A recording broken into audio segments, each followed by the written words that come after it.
Okay, cheers. Right, I'm going to kick off then. My name's Will Jewell. I'm a screenwriter and director, and some of you recognise because I do a spot of lecturing here as well. I've written for most platforms, for TV, for web dramas, for film. So basically, I'm going to try and give you the very, very basics of screenwriting in a couple of hours. So it's a massive subject, so essentially you're going to fly through it, so take loads of notes. Can't hope to cover much of it, so basically it's going to give you really the basics and kind of hopefully whet your appetite, and you can go off and find books in the library downstairs. Got tons of books on screenwriting and kind of delve a bit deeper. There's also two other Rave Lates. There's one on the 13th about creating characters, and there's one on the 27th about writing believable dialogue. So there's a series of three of these, so hopefully between those three it'll give you a grounding that you can then kind of feel confident to tackle your own scripts. I recognise a few people who did narrative development last year, which was parts of this you'll recognise. Okay, so basically script writing is so key. It's narrative, it's telling stories, and people love telling each other stories. We love to hear stories. So it doesn't matter what kind of, across disciplines, the ability to construct a narrative is really, really crucial. I mean, who's doing film here? I recognise quite a few film. Right, so even if you're you want to direct, you want to produce, whatever, the ability to be able to tell a story is key. TV, I recognise a few TV. Yep, you're lying, I know some of you are as well. Any other courses people here from? From what, sorry? Lens-based foundation, right? Again, yeah, obviously storytelling. I know someone from graphics and fashion and things. I think we had a few emails saying, "Can I still come along?" Yeah, of course. The ability to construct a narrative is key. Even if you're talking like a 30-second advert, we'll still have a narrative. Even a photo shoot, it can be pretty pictures, but pretty pictures with a thread that joins them together is a narrative. So all of this is about beginning, middle, and end, a story, a narrative. It's basically the script is your blueprint. Everything starts from it. We're here with the CLR full of cameras and loads of people who are great at making films and TV, studios, all the rest of it. If you haven't got a decent script and there's the thing you need to then go and film, it all comes back to that. So there's the analogy that you can make a bad film from a good script, but you can't make a good film from a bad script. And it's very, very true. You can have the best director in the world, award-winning actors, but if the script isn't engaging, if it's derivative, it's unoriginal, you've seen it before, or the dialogue's really wooden, you can't rescue that. If the script, everything comes back to that, starts with that. Script's rubbish, film's going to be rubbish. And you keep hearing the mantra, there's not enough good scripts in the UK. So, script writing, it's the easiest it's been to kind of break into script writing. For going from not needing much to actually, the sky's the limit. All you need, it's not like making a film where you need cameras, you need actors, you need people, you need locations. You need an idea and a laptop, basically. So it's kind of the most egalitarian, potential career path in that way. And with the internet, it's far more easy to break in now. A good script can find its way. BBC Writers' Room, Channel 4 will have open script calls. It used to be, when I was sort of 10 years or so ago, I was breaking in script writing, and it was this catch-22. You must have an agent to get broadcast credits. You can't get an agent without broadcast credits, and you go round and round and round. Now, I know quite a few script writers who got big TV credits, they don't bother having an agent. You don't necessarily need it now. The internet has pulled down a lot of the walls, so if you're good at writing, a good script is a good script. You'd be a kid sat in your bedroom in Catford. Doesn't matter where it comes from. If it's a good script, the internet can let you get it out there. There's screenwriting competitions. It will speak for itself. So the thing with script writing is tough. Writing is really, really hard. That's the thing. So if it was that easy, laptop and idea, untold riches and fame, everyone would be doing it, right? Well, you need that seed of an idea, which not everyone has those comes up with ideas. But all the fact you're sat in here, I'm guessing you all kind of think, well, I've got ideas, how do I turn them into scripts? Or you wouldn't be here. But, the other reason why not everyone is a script writer is because it is bloody tough. Doing back-to-back night shoots for a week, physically draining. The guys who carry fridges around Ireland, that's physically tough. But script writing, where there's nothing as mentally hard work as script writing. You think about it, you've got to basically, it's like being a warg in Game of Thrones or something. You've got to transport yourself into the shoes of different characters in the scenes and think, right, I'm in this scene. What can I smell? What can I see? How do I feel? What do I think of them? How do I react to them? And then you've got to do it again into this character, and you've got to project yourself in there. And that's really, you can write a surface script where, okay, character A comes in, shoots B, does this, and then you can do that. But that's the difference between an okay script and a great script, is when you have really visualised and put yourself in their shoes. So on the token of that, you essentially have got to create a world and populate it, and you've got to be able to find the voice and put the words coming out all these different characters' mouths. I've had to write the dialogue that's believable for a 15-year-old girl to an 80-year-old guy. So the thing about when you do start writing, it's a weird thing. You kind of opens your eyes and ears. So when you're on the tube, you listen to conversation and dialogue patterns. You see things. You observe people, because you've got to be able to write for write a character that could be anyone, any demographic, any sex, anything. So it kind of makes you see the world in a different way. And it's great. I love it. I love being a writer. So let's kick off, because we don't have much time. But that's basically trying to talk about why we write and what it's all about. So this is what the end result is. This is a quick extract of a bit of a script. What film is that the opening to? Social Network, yeah. Just because if you're going to think about writing scripts, you want to live in script world. You want to be reading scripts. How many of you read scripts? A couple of you, good. I mean, we're coming up to awards season, and suddenly there'll be, the cinema there's crap films on. Suddenly awards season, there's more films than you can ever fit into your diary to go and see, right? So what I'd do is I'd basically read the scripts for half of them, the ones that I can't go and see, and it's great. And also, awards season, they tend to publish all the scripts for films. Studios can be a bit touchy, and they don't like to release the scripts, even though they think that people aren't going to go to the cinema if they've read the script. But around awards season, they're all desperately trying to get the Oscars, so they're all basically released for free, all the scripts of all the nominated Golden Globe and Oscar scripts. I think I gave to your class some of them last year. So I would read the script for a lot of them.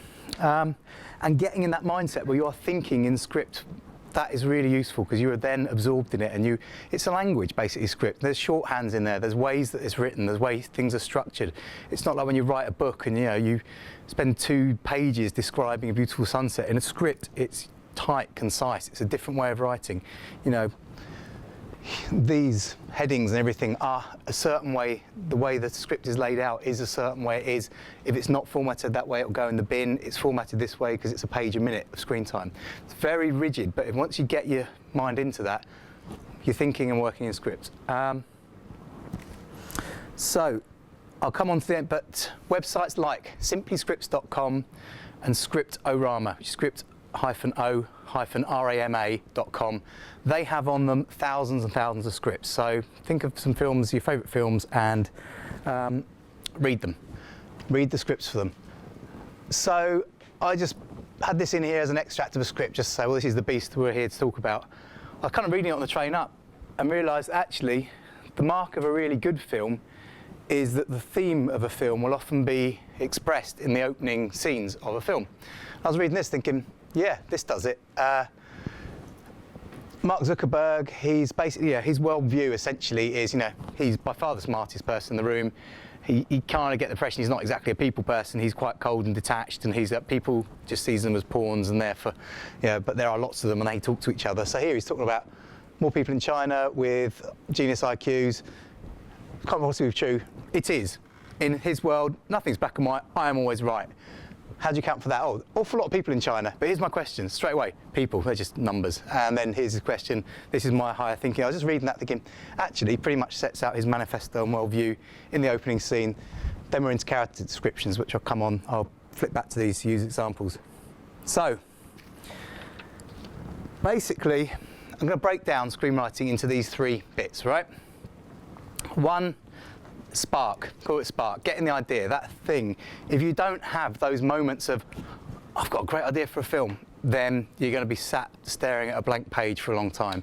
So the fact you're all here, I'm guessing you've got a pad somewhere, or you've got a few things you're thinking, okay, yeah, I've got a few ideas for films. So that bit's the spark. This next bit, development's your sandbox. It's where you play, you stretch that idea out. Will it sustain a film? Try and shape it, bang it into shape. Oh yeah, actually this works. Find out what its natural home is. Its natural length might not be a feature. Its natural length might be a short film, might be web episodes, might be actually this character is so great and this setup has got so much returnability potential. This is a TV series. It's during this phase you'll work out what it is. You work out who the characters, what the world is. This is where you do all your kind of playing around, experimenting.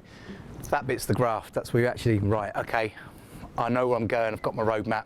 Now I type fade in and I start writing. So, bit number one, getting the idea. Ideas are tricky beasts. Where they come from, you know, there's theories that basically ideas are out there in the ether, and if you have that creative mindset, you've got this antenna that you can basically, you get the ideas and they come to you. Or is it that, you know, your brain is wired in a certain way, you're a right side of the brain person, you're creative, and essentially you will see something and make that connection and go, I've come up with something new. I mean, the number of things, a lot of ideas I've come up with, I'll mishear something or I'll missee something, and the actual thing I've misheard or misseen is far more interesting than what it actually turned out to be, and it will make you think, oh, hang on, I like that, there's something in that. Stick it in the ideas book, and it might just fire something, or maybe combine it with another idea and suddenly off and running. It's got that thing, great, I've got it, I'm excited now, I'm fired up, I know where I'm going.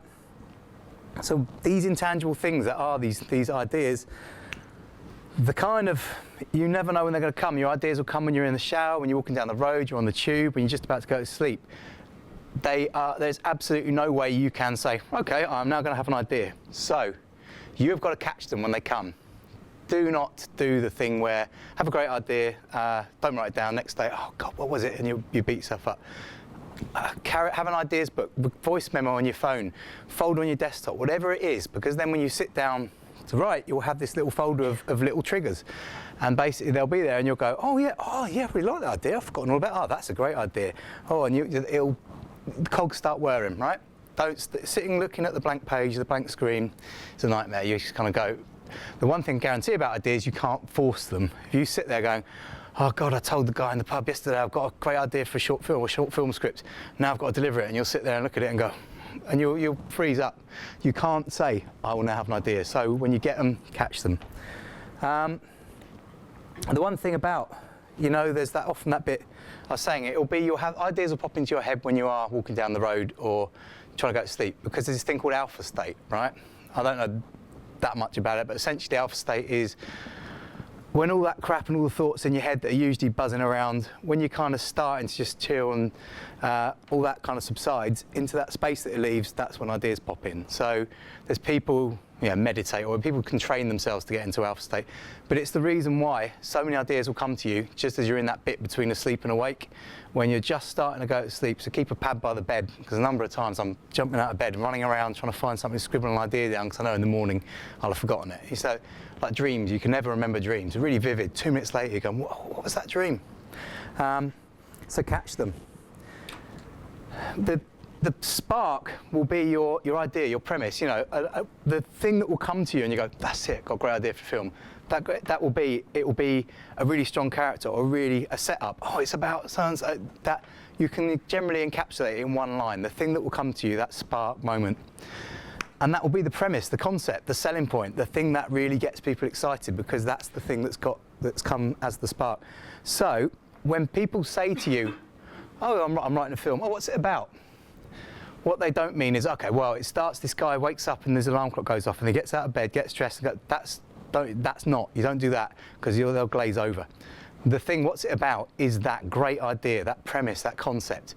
If you say, they go, oh, what's it about? Oh, it's about this guy whose wife gets killed, and so he goes and gets revenge. You go, I've seen that movie a dozen times, mate, I'm not interested. This is where the original thing, the thing that you think, oh, this is something new, I've not seen that, or I'm putting a new slant on it, that's kind of will be in this one-liner, your spark of an idea. And things to do is test your idea on people. Say, oh, I've got this great idea, and, you know, have a log line, work it into a bit of a structure. Say, well, what's your film about? It's about this. oh, okay, I like that bit. Oh, what, that bit's original, I like that bit, I'm not so keen on that. As you'll be pitching ideas, and you always hone your pitch. You know, you pitch something, oh, they got excited about that bit, and they glazed over on that bit. So did my mum when I pitched it to her. Right, okay, I'll change that bit. You just make sure you should always have a couple of pitches in your back pocket, because when you go to see producers, you might be there to talk about one thing, and they'll kind of go, oh, it's not the genre I thought it was. What else you got? You'll always hear what else you got. So always kind of, when you are writing, you know, as a career, you will always have, you know, I'm writing 3 things at the moment. You're always kind of simultaneously developing, you know, I'm writing 1 script and I've got 2 that in treatment form that I'm working up. You kind of always have to, because you never know, you might bump into someone tonight as a producer, but that producer deals in this kind of genre. Okay, I've got this film. You know, you always make sure you got your ideas pad, you've got a stock of things. So, I'm going to fly through these. These are basically ways to kind of get the mind going. If you're thinking, oh, I've got this one idea in the pad, but it's not really going to work for this thing that we've got to do. These are just little kind of jolts, little sort of electric startups to try and get you thinking. So, what if? What ifs? A lot of the kind of high concept movies are what if. So, you know, what if an asteroid was going to hit Earth and kill everyone in 7 days? We send Bruce Willis up. What if you could recreate dinosaurs from DNA? What if, you know, think of a good thing to do is get into pairs and just brainstorm what if scenarios. What if this? Oh yeah, well then what if that? And you'll come up with some crazy shit, but you'll kind of amongst it there'll be some gold. So what ifs are just kind of complete, yeah, out there brainstorm stuff. I mean, real life, you hear real life stranger than truth, stranger than fiction. Recently, Dallas Buyers Club, Philomena, all from real life stories. You've got, you know, Social Network, which I had up earlier, The Queen, Titanic. You know, there's so many stories come from real life. Another kind of, if you're really thinking, oh, I've got to get the head going. Journeys. Most films are a journey, because if a character from the beginning to the end of your film has not changed, not learned anything, not gone anywhere, it's a very flat, very dull film, doesn't work. So your character's going to go on a kind of emotional journey, but very often there might be a physical journey. You know, it could be a road trip. Apocalypse Now is a boat trip, essentially. So, yeah, think about that kind of thing. Or with the journey, physical personal journey, often that could be a fish out of water. So think about, you know, Dead Poets, think about One Flew Over the Cuckoo's Nest. Maybe your spark that you had was creating this amazing character. Maybe a mate of yours is just, God, you know, they crack you up the whole time going, they should be on stage, you know. You take elements of them, combine them with elements, you create this amazing character and think, okay, I've got this great character, I've got their voice in my head, what can I do with them? Fish out of water, you think of where's the place that I could put them that they would cause the most ripples. Where could I drop them in and the, you know, ripples would be like tidal waves. So, you know, you take a character like Randall P. McMurphy in One Flew Over the Cuckoo's Nest, who's a small-time crook and he's got the gift of the gab voice, and you put him in an asylum and just think that's really very toughly run, like it's, you know, almost fascistic run. He's going to rub up against that, and you know that that's going to be sparks. Or yeah, something like Tropic Thunder, where you take a bunch of actors who are really mollycoddled and, oh, but I said skinny latte, stick them in a jungle where everything bites and everything's going to kill them. That's going to be basically, you know, you've got that kind of, that friction's going to naturally arise. Combination relocation, what I mean by that is, you know, Shakespeare stories are retold and reset to every setting continuously because a good story is a good story, or you relocate just because something's. There's a theory that there's only 7 stories that exist, and basically man just keeps retelling those 7 stories in different skins and different twists, different locations. So a good story works. I think I told some of the film students, they got the money for Alien with a 3-word pitch. What was that pitch? I'm sure I told one of you before. Jaws in Space. Walked in, I got this idea for Aliens, and kind of around the time of Star Wars, so space was back in. Oh, what is it? It's Jaws in Space. Right, here's a large sack of money, Mr. Scott, off you go, make your film. Newspaper stories. It's whatever gets that, you know, gets the cogs going. And education. Saturday Night Fever. they were magazine articles, they were newspaper articles. And education was Lynn Barber writing about her youth when she was kind of seduced by an older man, and when she was at college and she went off and had these crazy adventures and he turned out to be a crook and all the rest of it. Saturday Night Fever was Nick Cohn writing about this kind of social phenomena of blue-collar workers in New York going off at night and basically dancing all night. And this was a very strange, very, you know, from very masculine kind of blue-collar guys going off and dancing all night was a weird juxtaposition. So he wrote this thing about this underground cult. Next thing you know, this goes huge. And he took that as a backdrop for it. Autobiographical, whatever you write, you'll have yourself in it. Be it a Western, be it sci-fi, be it whatever it is. You have, you know, if you're thinking your character in this is terrified or they're on the run or they're in love, you're going to draw on your own experiences for that because you know how that feels. So, you know, no matter where it's set, what the situation is, you're going to draw on your own feelings. So, next stage, this means development. This is where you're going to take that idea, you're going to twist it, you're going to kick it, you're going to bend it, you're going to see, does it work? You know, sometimes you'll convince yourself, I'm a genius, I've come up with this amazing idea. You try and stretch it and make it work over 3 acts and it snaps. There's some plot hole that it keeps folding back in on. Or you realise it's not going to work as a feature, but maybe it'll make a great short, whatever it is. As I said, maybe it's got returning potential and you realise it's a TV series. But this is where you will basically, this stage development is where you will work out what this thing is, what form it takes. And essentially it's where, if you're going to write a feature script, I'm kind of talking about writing scripts in terms of feature scripts because they have currency. A short is great, but in terms of being able to break into the industry, a well-written feature script has currency. It has value. It can open doors. You will get paid money for it. So, you know, but that's 100, 120 pages. So it's an undertaking. If you're going to start writing a feature script, you want a roadmap because that's a big journey you're going on, right? So this phase, development, is where you essentially map out all the stops you're going to make, where your character's going to go, the shape it's going to take. Because otherwise, I've done it before just for myself to think, well, I'll keep telling everyone to do this, and I always do loads of planning, you get bogged down in development. I had an idea, I'd set off, just started writing, got to about page 50, 55, just kind of ran out of steam, I didn't know where I was going. So I kind of proved to myself that, yeah, you do need to do this stage. So,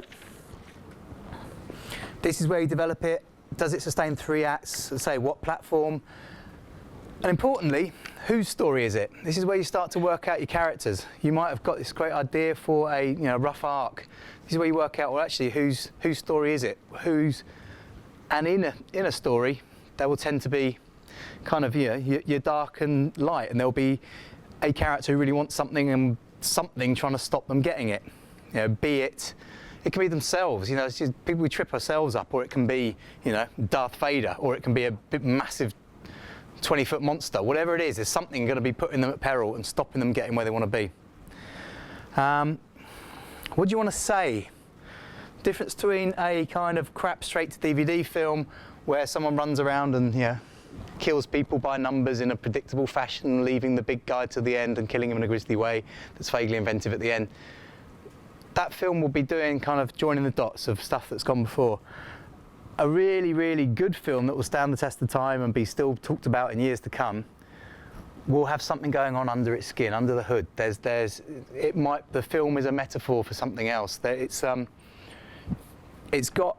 underpinned by some deeper psychological thought. I'll come on and touch on this a bit more, but you as a writer want to project your worldview, and very often you'll do that through the medium of a film, but you will have something you want to get off your chest. There's some point you want to make, something about your worldview. And you might be making a film about aliens, but you're getting this across. And what kind of story is it? Genre. It's useful to think about genre up front because it sets the tone. If it's comedy, you expect it to be funny. If it's a horror, more than likely there's going to be something horrific. Someone's going to die in the opening minutes. If it's think of the difference between a Mike Leigh film and Goodfellas. Goodfellas, someone dies brutally in the opening 5 minutes, but then someone else will die again brutally in 10 minutes time. If in a Mike Leigh film someone died in the opening 5 minutes, the rest of the film might be the family sitting around and having conversations and sobbing and trying to come to terms with this loss. Very different sorts of films. So your genre kind of gives you the rules and expectations of that film. It's useful to kind of establish that up front, because you don't want a film that kind of does a handbrake turn halfway through and tonally it's uneven, and it can just, anything that breaks the spell for a reader or a viewer, and they suddenly go, oh God, cool, so I'm watching a film, I'm reading a script, and rather than being lost in your story, it is bad, very bad, you've lost them. If a character, I read a script set in the 80s and the character pulls out a mobile phone and just go, yeah, you've lost me, you've broken the spell there, sorry, I don't believe that. Or a character does something that's really inconsistent because clearly the writer has got themselves into a plot hole, so a character has to do something to get out of that hole, and I'm going, I don't believe, up to now I believe that character. They've just done something that flies in the face of everything they do previously, I don't believe it, you've lost me.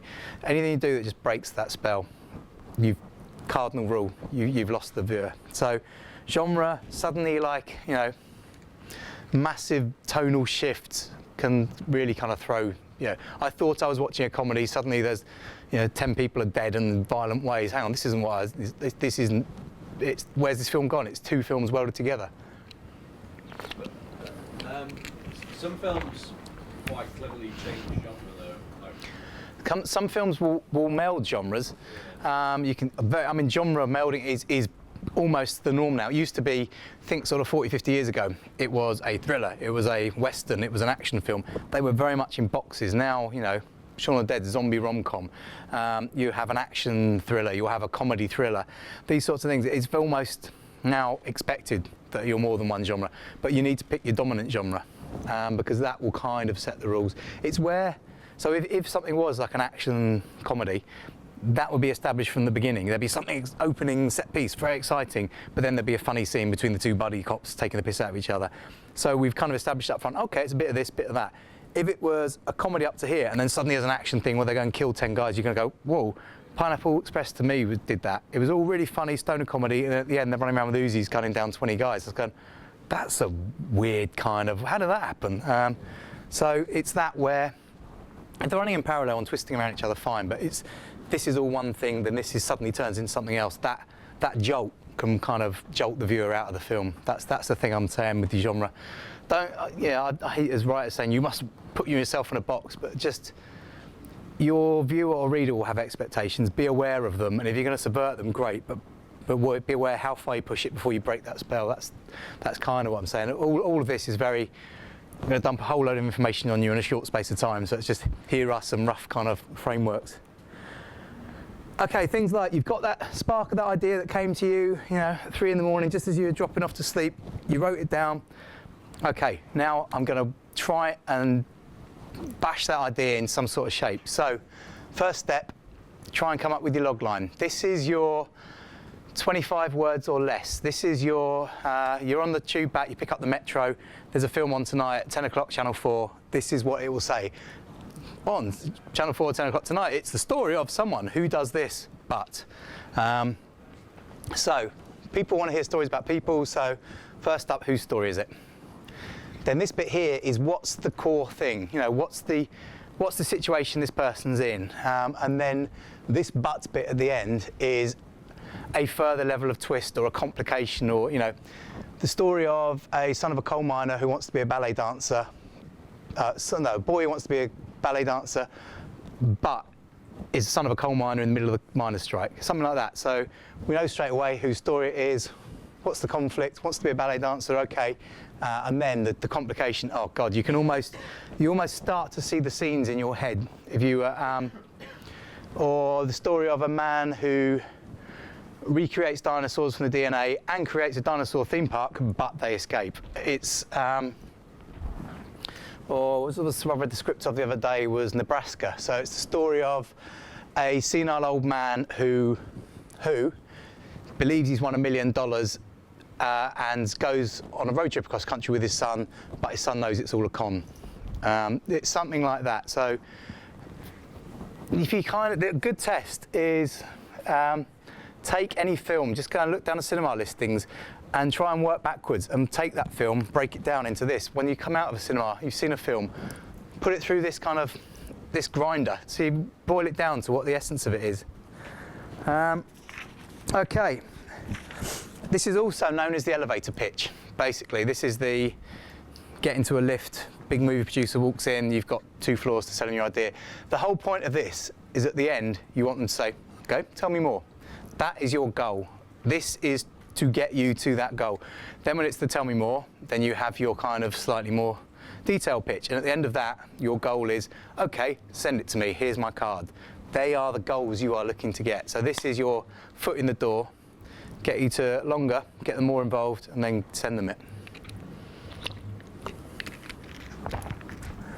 So, how are we doing for time? Right, okay, got to speed through this.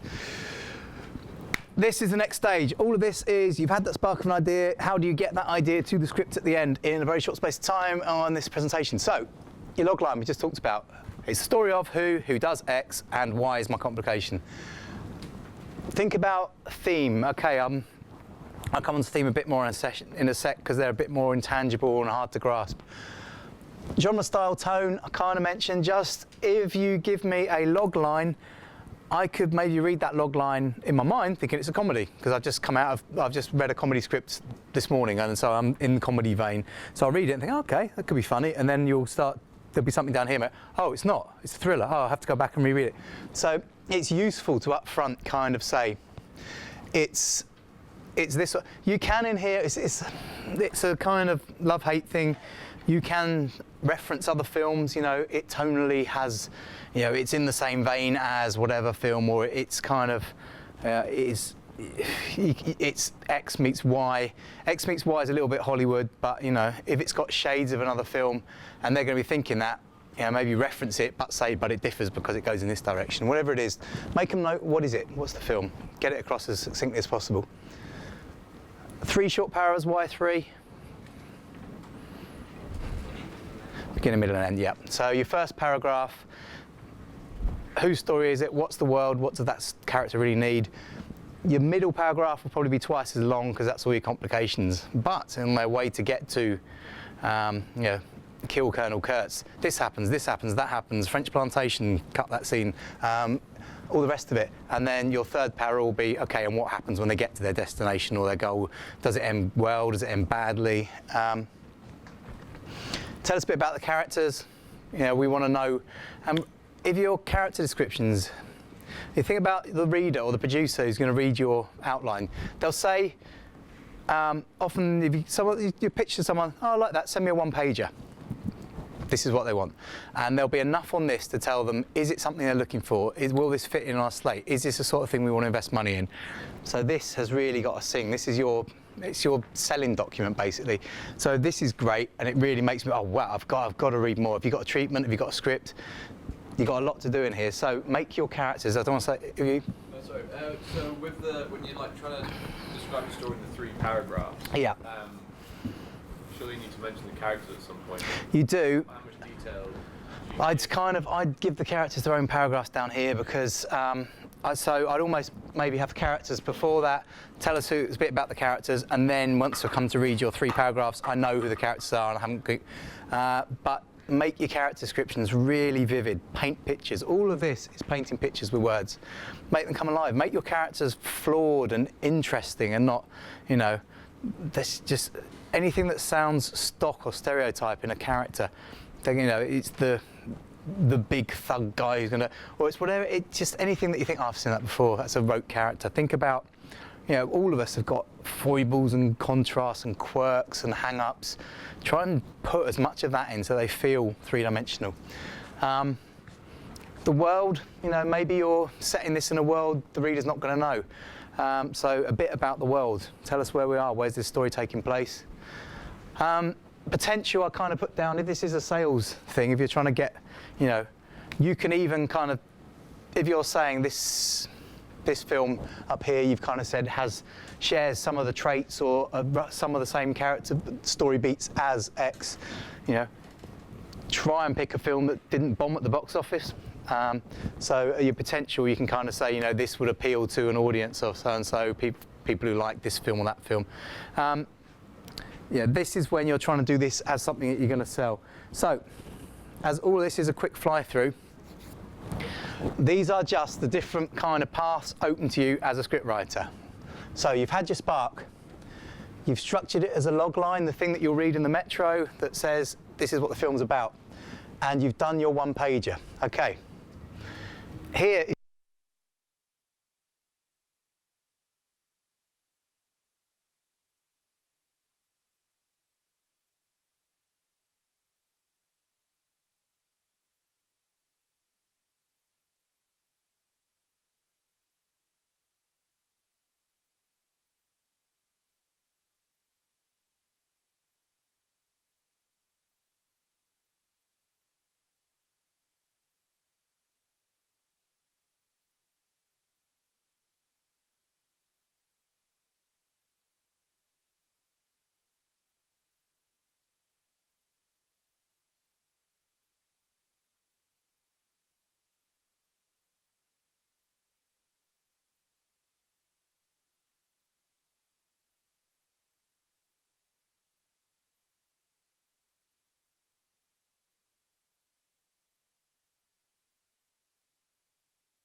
there's two phases.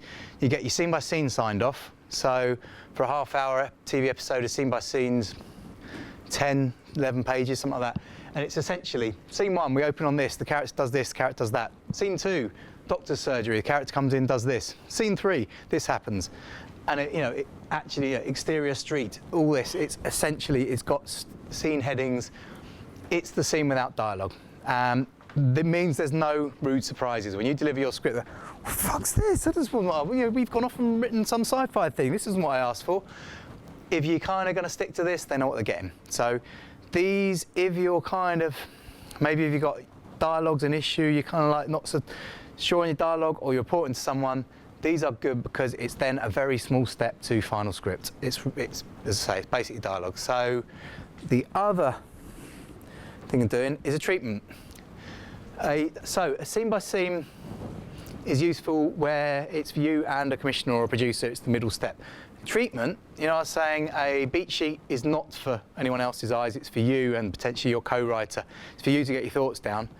A treatment is a public document. So that big producer you met in the lift, who you pitched your one line or two, who said, that's great, I love it, you pitched a bit more. You said, great, send me a one pager. You sent him his one pager, he emails you back, go, I love this, send me the treatment.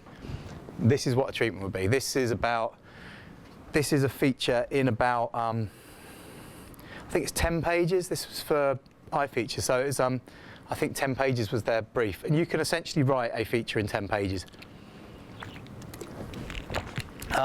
Treatments, people say kind of 5 to 10, something like that. You can tell a whole, and it's written, as you can see, you write it short, punchy sentences, you write it prose. It's essentially like writing a book, but you're not allowed to be so flowery. You're writing imagine you're telling an entire hour-and-a-half story in 10 pages. So you're succinct. This happens, that happens, this happens, but not like a beat sheet where they move to the country.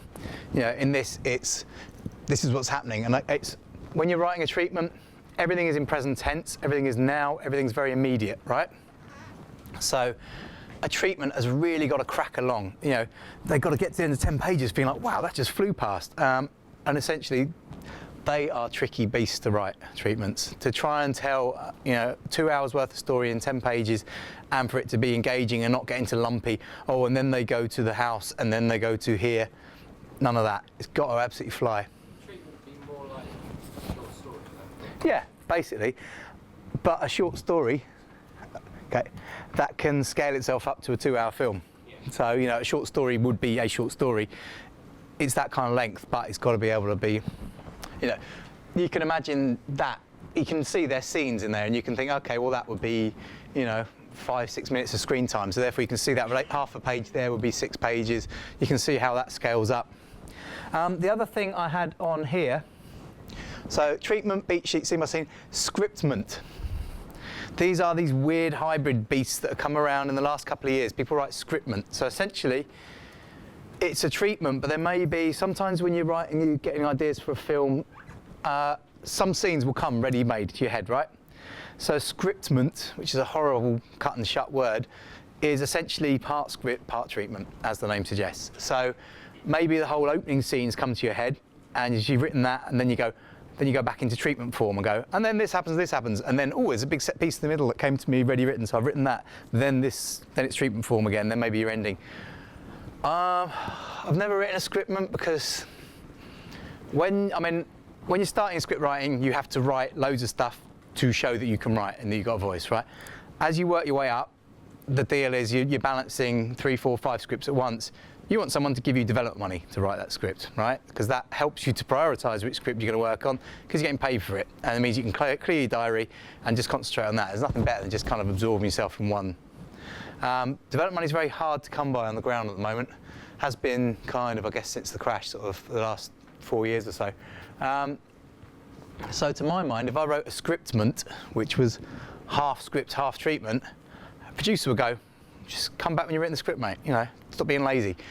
So that's why I don't write a scriptment, because I'd want to say, here's my 10-page treatment, give me a sack of cash, and I'll go and write the script. So scriptment's this in-between beast. It might be useful for you because it's kind of, there's a slider.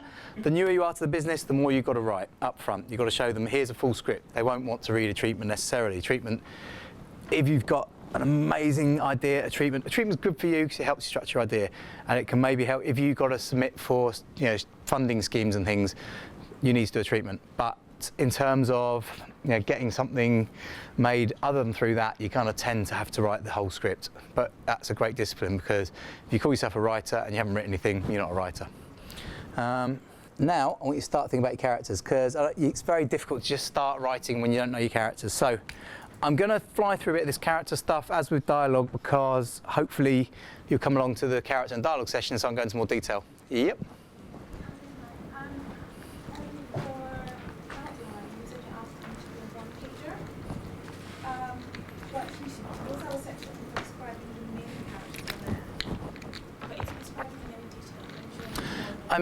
I'll show you some character descriptions to answer that. So, when in your script, when we first meet your character, that's actually here meeting this guy was a character. You can sum up a character think about things like physically. Tell us what they look like. Paint a picture in our head. Tell us a bit about their attitude and about their worldview. Character descriptions are the thing you really want to be scribbling out, rewriting, honing. Get that down to 3 or 4 lines for a character description. You describe your main character, and your main character gets that kind of treatment. Maybe your baddie, your antagonist, might get the same, and you might just mention, oh, and his group of friends and they get 1 line. It's about, the thing you really want to get across is the main character. Whose eyes are we going to see this story through? Your protagonist. That's the one. I'd mention other characters and give them a few words, description, maybe a whole line, but I'd want half a paragraph to a paragraph on the main character. But I'm still keeping it on 1 page. Ideally, yep. It's tight. People say they want a 1-pager. Sometimes a 1-pager will just be character and story, and all the stuff about, it's a bit this film and that film will be in the covering email, so things like that. There's ways you can kind of but generally the story should be in 1 page. So When you're actually in a script and you introduce a character, do you give any description? We'll kind of come on to that. Yeah, I'll show you. I mean, I'm going to show you different levels of description. Yeah, when you introduce your character, you think about how we meet them and how you describe them, and I'll show you some character descriptions. In the characters one we do, a couple of hours, all about characters, I'll pull up loads of different character intros from scripts. Okay, so with your characters, just think about these. I'm going to skim through these and we'll go into more detail next time, but physically describe the character. If I'm reading a script, put a picture in my head of that character. Otherwise, in the absence of any information, I will invent my own version of what that character looks like. And if you later then tell me they look completely different to the character I've envisaged, you've broken that spell. Remember the cardinal rule? Don't break the spell, don't throw me out your script. So, paint an image. How old are they? What do they look like? Big, small? You know, what colour's their hair? So, give me an idea. Put the picture in my head. You know, you can do that in a sentence. You know, they're 18, you know, do they go to the gym or don't they? How do they walk? They're confident or they're kind of, they look like they're not slept in a day. They're really kind of uptight and ambitious, or, you know, ambitious, sorry, let's jump into here. But, you know, what can we tell from the character when we see them physically? Put the picture in our head. Mentality, you know, that's the interior. What's their outlook? Character descriptions, there's always different schools of thought, the character description with, you know, whether you reference other films, I think it's fine. Other people, oh, you shouldn't say it's X meets Y.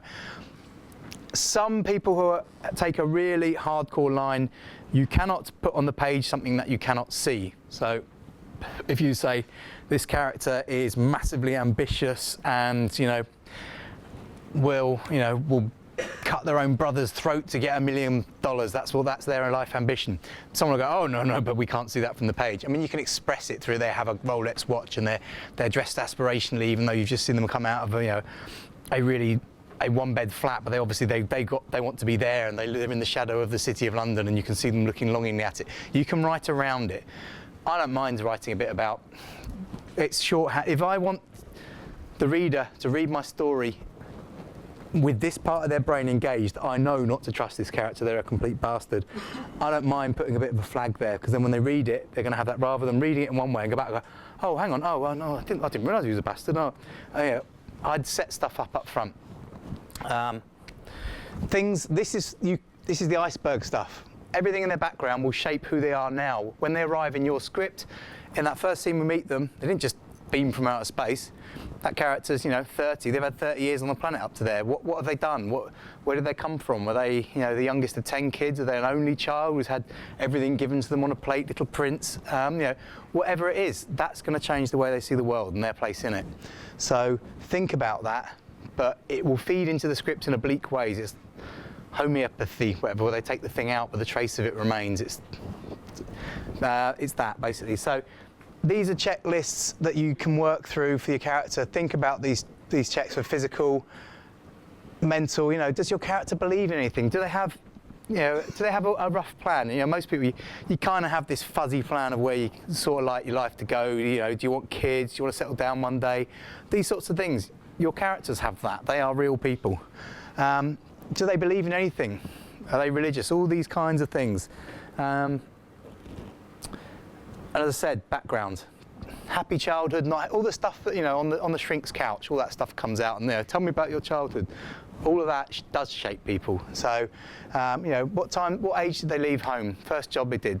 Just asking yourself questions like this. If you've got an ensemble script with, say, 4 characters, you've got to make them in your mind, each character very different. So by putting them through these kind of checklists and these kind of putting them through this mill, you start to flesh out and go, okay, well, this character is different to that because they went here and they grew up in this way, or they did that and they think this way and they're very different to that. They start to take form. As I say, if you're coming on to the one character, we'll talk a lot more about how to create characters that, you really, when you're in the middle of writing a script, you've got your imaginary friends running around your head. It's a form of being crazy, but when you're doing that, you're deep in the script and you can hear their voices. When it gets to that point, your script is coming alive. A little bit about, what protagonist is. Yep. Hero, to use an old-fashioned word. Essentially, they're the character whose eyes we see this world through. Say you've created, a medieval planet, or Lord of the Rings style Middle Earth. Some of those big ensemble things, but there will be, even for an episode, if it's something in Game of Thrones or something like that, there'll be a character whose eyes we see that world through. Or generally in a film that is a more finite amount of time, it won't be so ensemble and so multi-stranded as a lot of TV is now. It will be a main character whose eyes we will see this story, or experience this world through. If it's a sci-fi film, there will be, it's Alien, it's Ripley. We're seeing this spaceship and everything through her eyes. We're getting to know it all through her. They will be that character. It's their story, essentially. And they're the person we root for. This is the acid test. Who's your protagonist? Well, who are we supposed to root for? Even, if it's not a great film, you might think, well, they're obviously supposed to be the hero, but I don't really like them. But the flip side of that is you might root for them, or you might root for their downfall. think of Scarface, Bad Lieutenant. The character's such a bastard. You're just going, oh, God, you get your comeuppance. It's the flip side. As long as they're provoking some reaction in you, love, hate, whatever it is, they're making you have a reaction to them. This is the thing, they've got to develop and grow. It's all a bit wanky script talk, but if they don't have an arc, then your film will be flat. And at the end, there's a checklist. If you write your first draft, you think, it's not working, not sure why, very often it might be your antagonist, your protagonist is flat. They're not driving the story. Things are happening to them rather than making the story happen. This thing here, just because they've got to be the goodie and we've got to root for them, we're in the age of anti-heroes. Think of Walter White, think of people like that. He is, you're kind of half supporting him, half rooting for his downfall. He's a bastard, but you're engaged, you're hooked on him. Or, Rented in Trainspotting, he's a stealing, no good smackhead, but he's the hero, you're kind of rooting for him. It's gone the days of the Hollywood kind of system where, the baddies were very obviously baddies and the goodies were, never did anything wrong. All the baddies smoked and the goodies didn't. It's stuff like that, it was all symbolic. Give them flaws, make them, we're all flawed and we've got our idiosyncrasies, so we relate to that in characters. I think of Woody Allen made a career out of old neurotic characters who couldn't get out of bed without having been worried about something. That whole thing about, that's real. We all have that, we all have hang-ups and things, so get that into your characters. Flip side of that, the baddie. Actors love playing baddies because they can have proper fun, like the Jaguar advert. It's always Brits who drive Jaguars because they love it. Actors chew the scenery. Alan Rickman, all these guys. We've all got bad thoughts and bad stuff in our head that we try not to kind of vent and we try to keep under lock and key. When you're writing your bad characters, you just give vent to all that stuff and you think of all that really bad shit goes in there, and all the bad stuff you read in the paper, you put all that into your antagonist. They're fun to write, the bad guys. So often what really works, if you're good guy and bad guy, to use very sweeping terms, as well as being very contrasting. Oh, he's good and evil, and he's bad and smokes and steals and does all this, and he's good and goes to church and all the rest of it is a very good cat. Whilst they should have contrast, if they've actually got some similarities, there's Darth Vader, Luke Skywalker, oh, they're related, they're father and son, oh, of course.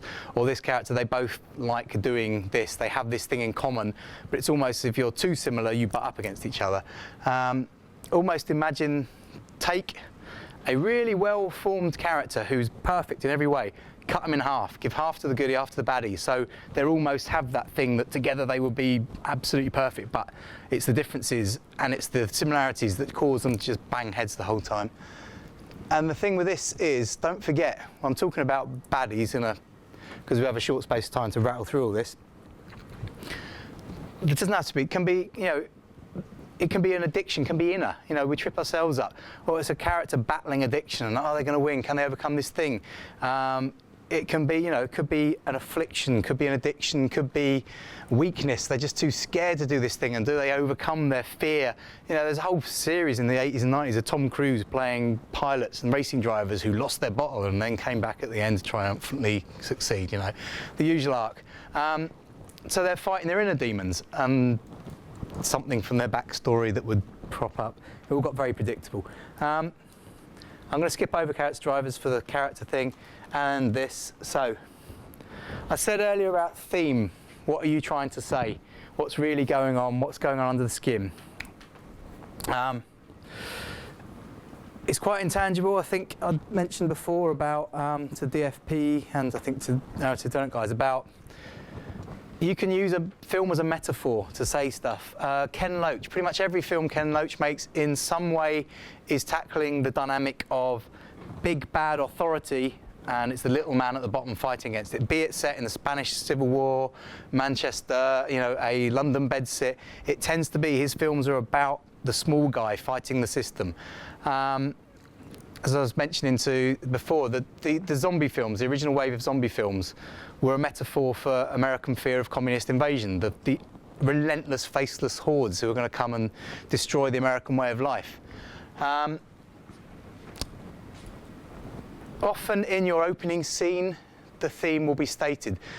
Don't get hung up on it and overtly hammer us over the head. You know, I showed you earlier the Social Network opening scene, and that essentially set out Zuckerberg's manifesto, his I am sure about everything. Well, that can't possibly be true. It is. He's absolutely unshakable. Oh, but there's millions of people, therefore in my numeric mind says that there's millions of people and therefore this. So that's why, yeah, he had that way of thinking. It's apparent in that. This scene is genius because it sets up the themes of the 9 hours that will follow are all in this scene.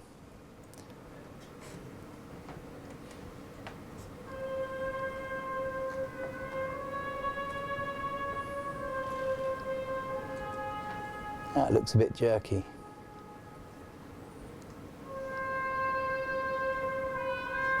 I want you to scribble down the themes that you see covered in this opening scene.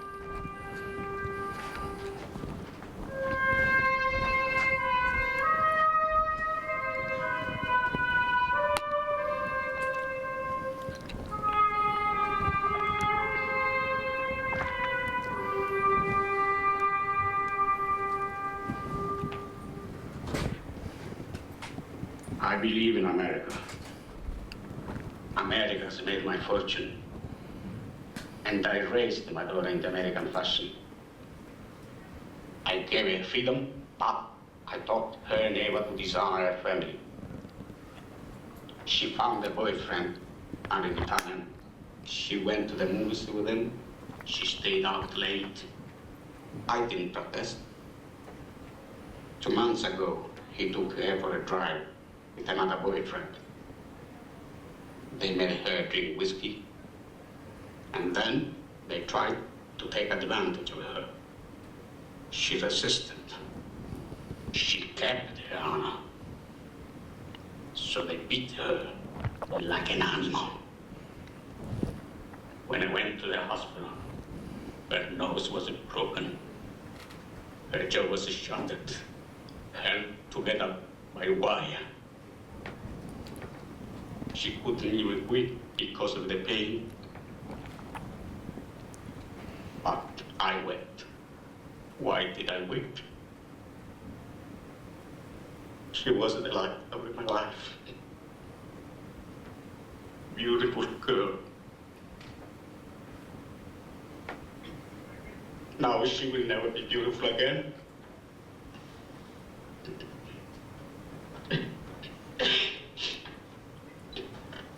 Sorry.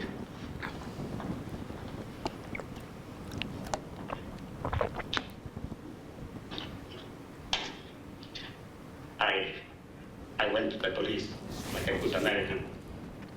These 2 boys were brought to trial. The judge sentenced them to 3 years in prison and suspended the sentence. Suspended the sentence? They went free that very day. I stood in the courtroom like a fool. And those 2 bastards, they smiled at me. Then I said to my wife, for justice, we must go to Don Corleone.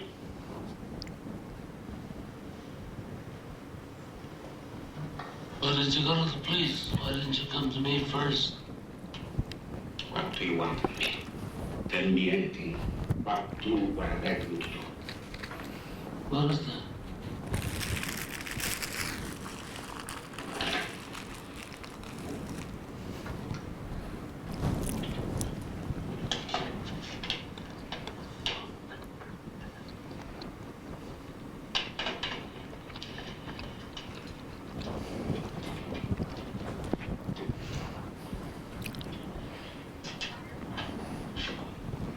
That I cannot do. I'll give you anything you ask. We've known each other many years, but this is the first time you ever came to me for counsel or for help. I can't remember the last time that you invited me to your house for a cup of coffee. Even though my wife is godmother to your only child. But let's be frank, you never wanted my friendship. And you were afraid to be in my debt. I didn't want to get into trouble. I understand. You found paradise in America. Had a good trade, made a good living, police protected you, and there were courts of law. You didn't need a friend like me. But now you come to me and you say, Don Corleone, and give me justice. But you don't ask with respect. You don't offer friendship. You don't even think to call me Godfather. Instead, you come into my house on the day my daughter's to be married and you ask me for the murder, for money. I ask you for justice. That is not justice. Your daughter is still alive. Women is suffer then. As she suffers. How much shall I pay you?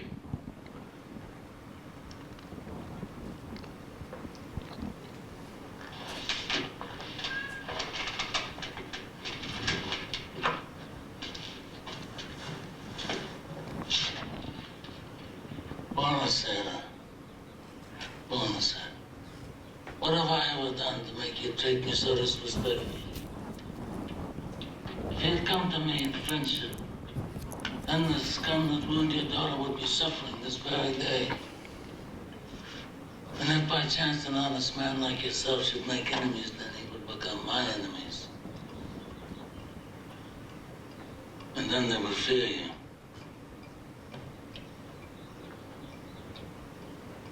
Be my friend.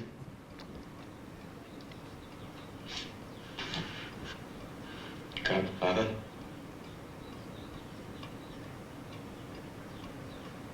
Good. Someday, and that day may never come, I'll call upon you to do a service for me. But until that day, accept this justice as a gift on my daughter's wedding day. Grazie. Grazie. Good. So sorry, I don't know why it's playing really jerky. I don't know if the internet's playing up a bit. Thematically, that is the opening kind of 5 minutes or so, 6 minutes of The Godfather. What themes did you see come across from that? Maybe like the American dream, not the main one, but definitely something in there he talks about migrating over. Parallel, yeah, it's parallel justice systems, essentially. The whole opening thing, I came to America. Basically, what it's saying is the whole film was about the old country, Sicily, and the way things were done there. You disrespect me, I'll get revenge. And he's saying, well, actually, you came to America, and we've transposed, the mafia have essentially transposed the old ways to the new country. Whereas Bonacera, he's saying you can't have your cake and eat it. You've kind of come here, you say, I love America, I believe in this justice system. So you've kind of, that's it. You've backed that horse. Just because that horse hasn't worked for you now, you don't just jump horses and come back to me. It's old ways or new ways. So that's essentially setting up these two parallel ways of doing things, and it's there in a very eloquent scene. Do you notice, I was watching the counter, it's 4 minutes till we see the Godfather's face. When you introduce a character, if you can build up the anticipation. So we saw him talk and we pulled out, then we saw a bit of a dirty frame, we saw a bit of the back of the Godfather, and you're going, who's he talking to, who's he talking to? And when it finally goes bang, pretty much on 4 minutes, and cuts to him, it's like, you're the suspense then, you're waiting to see rather than drop us straight in, oh hi, I'm the Godfather. Kind of you lose that build up. You know he's an important character because the build up's been so much. What other themes came across in that? Family, yeah, family, honour, respect, all these things that will then shape the next, 9 hours of Godfather.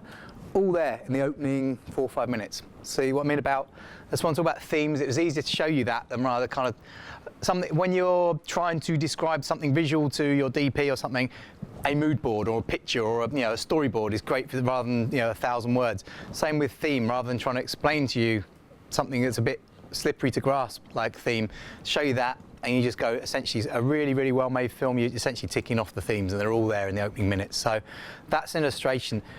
What I don't want you to do is when you start writing scene 1, well, I have always dreamt of, you don't make it overt, the more you can slip it underneath. But when you've got the theme and you're sure it is what you want to be saying, you've nailed that in your head, then essentially you can, there's no one argument on justice or family and respect and everything they're covering there. So in different scenes, you can tackle that from different directions. There will always be 2, 3, 4, 5 sides to a story. So, okay, my theme is going to be about it's better to have loved than lost, or my theme is about revenge. You cover that from the revenge and the victim, the revenge of the perpetrators, the fallout of revenge. You cover that in different ways, in different scenes. So come the end of that film, you have explored that theme in all these ways, and that together make a whole. Okay. We are now at the point where you can start writing. So you start typing fade in. Formatting. Have you all got cell text? Hi. So I was supposed to sort of write about the character before I start writing the script. Yeah, I mean, if you get when you start, otherwise, when you start to introduce your character and your character starts talking, unless you know that character, you're not going to know how they talk and stuff. You'll be writing surface. Essentially, it's surface, and then writing really the good stuff that comes from within. So if you're, if you've just scribbled down, my character's called Dave, he's 19, he goes to Ravensbourne and he's doing this, and you don't know much more about him. When you start to write him, you go, I don't know, what would Dave say in this situation? You don't know him, so you've got to, just scribble out a page of A4, just brainstorm, ask yourself questions. What did Dave have for breakfast? How did he get here this morning? What's Dave doing tonight? And the more you're doing this, the more you'll start to draw a picture of him. So when you start to write him, and you start to type fade in, interior, exterior, scene 1, you'll know Dave. You'll have got his voice. You know how you would act in a certain position. So, yeah, you need to sketch out your characters. The main ones. I mean, some of the even the bit part characters. The difference between a kind of an okay film and a great film is that you'll see even little cameos. There's a great way. You can cast some really big names, and people do it in films. They'll write a great cameo role, or a really small character, only in 3 scenes, but they'll write it. That character's got loads of foibles. They're a really odd, out there character, and then they can get a great A-list guy. Look, mate, do you want to come along? It's 1 day filming, and that means they get their names on the poster huge above the poor actors who've been there for every night for 5 weeks. But they've got they're really good bait, kind of quirky little cameos. So well-written scripts don't just call henchman 2, henchman 3. If you don't want it to slow your writing down, but if you can try and humanise all your characters, then it just makes the script come alive. Have you all got cell text? I can tell you a final draft. Well, absolutely. If you've got 100 quid in your back pocket, get final draft. Well, you can go on torrent and get it, which I used to do, yeah. But there is, I think you get a final draft, I think new is 120, 140. I think with educational discount, because when I started doing lectures here, I got final draft for like 80 quid, 90 quid, something like that. I don't know about free, maybe you can. Final draft is the kind of industry one. If you are really serious about screenwriting and you've written a couple of features, then final draft, it does things, it helps you plan out your ideas better. It's got a lot more functions. But cell text, seriously, it's free, I wouldn't knock it. And also for students, it's, where is it? If you go on that link there, which I have to come out of PowerPoint to do because it's a pain, but I'll quickly show you. It's, as you see on this page here, you can get the basic version. Cell text, it all used to be free, but it got such a good reputation that, cleverly, which I was sure was their plan from the off, they then started, oh, you can get this version for free and this version you have to pay for. But, oh, go away. Anyway, go on cell text. On the pricing thing, on the left-hand column, there is the one that's basically for students or one-person users, and it's free. And it's pretty good. It hasn't got all the tools. You can then pay $10 a month for the more advanced versions. But, cell text, I've written stuff in cell text. I've got cell text down here, actually. I'll show you. Where is it? There's cell text. So it helps you format. The whole thing is when you're writing, you want to basically be writing as quickly as possible without the buffer, the idea in your head here and the page. In the olden days, when you had to write in Word, it was 5 tabs for character name, 3 tabs for dialogue, and by the time you got all that fanning around, don't forget to put caps for character names, caps off for dialogue, you tie yourself in knots, and then your margins would have to come in here. You've done all that, and you've forgotten what you're writing about. The thing with something like cell text, it does all that formatting for you, so it's just you are straight to the page, nothing in between getting in your way. So here's cell text, so I'll do a quick. So I start typing it's int or x. Do you know all this? I'm going to fly through formatting. Do you all know how to format scripts? You know what the conventions are? Okay, I'll quickly give a thing on this, because if you don't format a script properly, it will go in the bin. They're basically, readers will come in, sit at their desk with a pile of like 10 scripts to read that day, and they have to do a report sheet at the end which says recommend, which is upstairs to the producer, possible, which means it'll go to a second reader, or in the bin. If it's not formatted properly, straight in the bin. They won't even read it. They'll read the first page.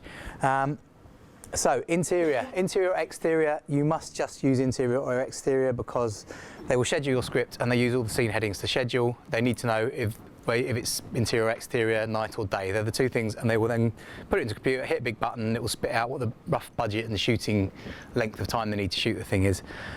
So interior, exterior. So, and then, say, what are we, classroom. So you're in a classroom, and then basically it's, well, I guess it's night now, so, and it's night day. Then, as soon as you hit return, it goes to where you're going to want to be. So, you start typing this, and then I'm going to be a character. So who was it we had earlier? It was Dave. It knows, I haven't even got to put caps lock on, it knows I'm going to be Dave, and it knows when I hit return, Dave's going to speak. So this is where dialogue goes. So Dave speaks. Hit return. Okay, who's Dave speaking to? He's speaking to Bob. And does that. As soon as I hit return, as soon as I type D, it's going to go, oh, it's Dave, isn't it? So you can just sit there and knock out the script really quickly. And it helps you by removing that buffer. So I would recommend you get cell text.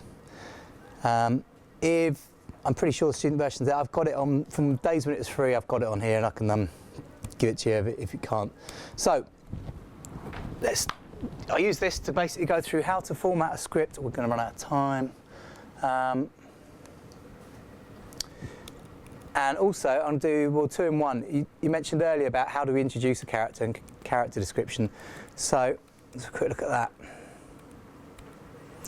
This is the opening to Dallas Buyers. Stop, come back. Dallas Buyers Club. Now you want to basically, so interior, exterior, where it is, night or day. Describe it. This is where, that will just be classroom. Well, a classroom could be an old oak panelled, Oxford University classroom, or a modern concrete one like this, or it could be primary school classroom. I don't know from that. They don't care. That's basically scheduling. Classroom, okay. What kind of classroom? This is where you describe. So this rodeo, random use of caps. Again, there's different schools of screenwriting. I'm never overly sold on it. It means basically putting the odd word in caps is saying I know that the readers and producers are lazy, and it's just to catch their eye on the crucial words that they need to jump out as they read through the page. Anyway, this is a character intro. This is essentially down to, say here, you asked about how introducing characters to scripts. This is an opening scene. Straight away we can picture this guy, and everything he's doing tells us what his character is. When you introduce a character, where are we meeting him? Well, we'll meet him at a rodeo because he's a redneck. What's he doing? Shagging and taking drugs. Okay, that's what he lives for. So think about that. When we meet your character, where are they? Because if they're in their own bedroom, everything on the shelves, every book, everything is part of them. They've bought that book, so it's essentially an extension of them. And what are they doing? Whatever that character's doing is you are telling the viewer, okay, this is what this character likes doing. This is how they live their life. So don't just, we meet him wandering down the street doing nothing much. This scene does a lot of work for you. So think about this scene. When you introduce your character, they're in caps, right? Every time. Only the first time. After that, don't have to worry about it. Describe him. So Ron Woodruff, early 40s, handsome, long sandy hair, denim clad, worn snakeskin boots, dusty, cowboy hat, mirrored aviators, engaged in wild sex with a woman. She's caps because she's a new character. Watches the rodeo through the open slats in the bull stores. The steer throws the cowboy, new character, violently through the air. He lands on the dirt, another woman, new character, snorts coke and offers some to Ron as he switches over to having sex with her. Bull stomps the cowboy with its hoofs. He climaxes, he's got this strange ring in his ears. Everything in this page here, there's a strange ringing at the beginning of it, strange ringing in his ears. The clown gets, it shows it's a dangerous world he's in. Rodeo, clown's just got stomped by the bull. He catches his breath, something's off. We've heard he's got ring in his ears, something's off. It's the onset of HIV. This is how he lives his life. He's a redneck, no scruples, no morals. From that, we know the character and we get the impression, oh, hang on, but something is awry. So it's economic writing. This, on the other hand, isn't economic writing, but if you're Michael Mann and you're getting your film bankrolled, he can kind of write what he wants. That is the intro to De Niro's character in Heat. Sorry, just a quick question about the other one. It said like sex and hooves in caps lock. Where was it? As I say, it's horses, courses. I did that one time, went through, and you kind of go, well, which word do I randomly capitalise in this sentence? I mean, you look at that, you could capitalise Coke, you could capitalise, I don't know, climax. You get into that. I ended up tying myself in knots going, well, which word do I capitalise? Because you're essentially shouting. So I kind of went through and I stripped it all out. It's a bit of an American thing. I don't know, it's a bit, action films do it, because bang, a car explodes, and a fire alarm rings. It's kind of, it makes words jump out so you can skim and read it very quick, but to me, I kind of think, well, I'd like someone to actually take the time to read my script. So you wouldn't do it in a kind of kitchen sink drama. You might do it in an action film where there's lots of things happening, and particularly, the only time people do it in other scripts is sound, audio. You know, there is a crash from outside. Crash might be in caps, or that kind of thing. But when you start, otherwise, you're randomly capitalising sex, bull stall, stomping, ringing. That's audio. That's action. That's where do you stop? It's a slippery slope. That is a character description. I mean, essentially, your character description is Neil McCauley and Nurse Get Off. Neil carries a paper bag and wears a white pants to hospital set. That's describing him. Essentially, this is your character description. Neil is an ice-cold professional, very big, very tough. At 42, his short black hair is greying. That's your character description, basically. All the rest is his character background, his rap sheet. That is excessive. But again, when you meet the character, what's he up to? He's dressed as a nurse, he's with another guy, they're pretending to be, he's dressing up as an intern, he's obviously on a job. So he's a bank robber, you meet him if he's going to go and do a bank robbery. You don't meet him when he's, making cupcakes. Think about what his character's doing when we meet them. That is an example of too much, right? Okay, dialogue. Again, we'll skim through a bit of this. I don't know why they've kind of put character names in bold, and it's from a Coen Brothers script, but I suspect a transcription, because that's stuff you don't do. Dialogue, basically. So we're going to come on to dialogue. That's how you set out dialogue without the bold. So again, I'll skim a bit through dialogue because we're going to do a whole thing on it. But when you start writing scripts, one of the things that people often struggle with is writing believable dialogue. And we all talk to each other in our normal voices, and we talk about everyday stuff, and we, pay half our attention to our mates when we're talking, and we're kind of thinking about what we're going to go and do tonight, or we're checking our phone and we're sort of not really giving them our full attention. We don't finish sentences, we meander. But as soon as we sit down to write dialogue, we kind of think, I now must write that I am we write in this very stiff kind of, I'm not saying, in general, one of the things, some people have a natural ear and they sit down and write dialogue, it comes off the page, it sounds natural, it feels natural. I think I could totally hear people speaking like that. Other people when they write dialogue, it's you kind of try to force it. You write, whoa, this is how dialogue should be on film and TV. It's like kids. Kids have a natural sense of composition. You get a kid to draw a picture, it has absolute natural composition. Then they see other pictures and they see stuff on TV and they try and emulate and they learn and they unlearn how to compose because they're trying to absorb all these other influences. So what you've got to do is just hear the voice that's in your head, or listen on the tube, listen on the bus, listen in the street, listen to your mates. Everyone's got different dialogue patterns, and dialogue is messy. It's kind of you know, I've just not finished the sentence and done a and changed tack halfway through. That's how we speak. And if you can get dialogue that has that natural rhythm, then you're on the right track. So that's basically, it will come alive. I'll read the script and go, script readers, producers, you know, I keep saying they're lazy. They will read like that down the middle of your page. So they will do the quick and easy way, all the stuff here about you're describing this beautiful location.